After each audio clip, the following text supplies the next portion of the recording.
예, 이렇게 박 대통령에 대해서는 특검 수사와 헌재의 탄핵 심판이 시작된 가운데 당내 징계 절차도 빠르게 진행이 되고 있습니다. 직무정지에 들어간 박근혜 대통령 역시 법률적 방어권 행사에 주력하고 있는 것으로 전해지고 있습니다. 청와대 취재기자를 연결하겠습니다. 조민진 기자, 대통령은 탄핵 이후에 직무 수행은 못하고 있는 상황인데 특검 수사하고 탄핵 심판 대비에 집중하고 있다는 거죠? 네, 청와대 관계자는 박 대통령 근황에 대해 관저에 머물면서 특검 수사를 준비할 것이라고 밝혔습니다. 특검팀이 최순실 씨와 공범으로 지목된 대통령의 뇌물 혐의 입증에 주력할 전망이지만 대통령은 여전히 뇌물은 없었고 최순실 씨 범행을 인지하지 못했다 때문에 법리적으로 잘못이 없다는 주장을 고수하고 있는 것으로 전해졌습니다. 때문에 특검 수사나 헌재 심판 등에서 자신의 무죄를 입증해 국정에 복귀하겠다는 계획을 세운 것으로 보입니다. 예.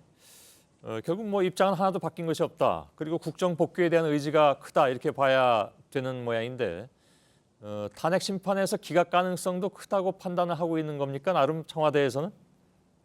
네, 대통령은 사실상 탄핵안 가결 이전에도 국정 수행을 하지 못하고 있었던 상황이었는데요. 탄핵안이 가결되면서 법적으로도 불가능해지면서 어떻게든 국정에 복귀하겠다는 의지가 강한 것으로 주변인들은 전하고 있습니다.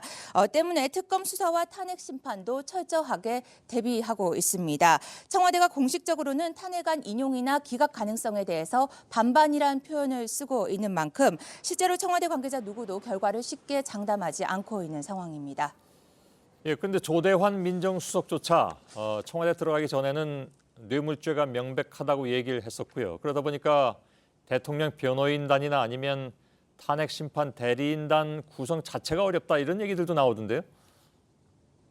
네, 대통령의 국정 복귀 의지가 크긴 하지만 실제로 법률 지원을 할 변호인단 구성엔 어려움을 겪고 있는 것으로 전해졌습니다. 탄핵 심판 대리인의 이름이 거론되기도 했지만 실제로는 아니라는 입장을 청와대가 오늘도 밝히기도 했습니다.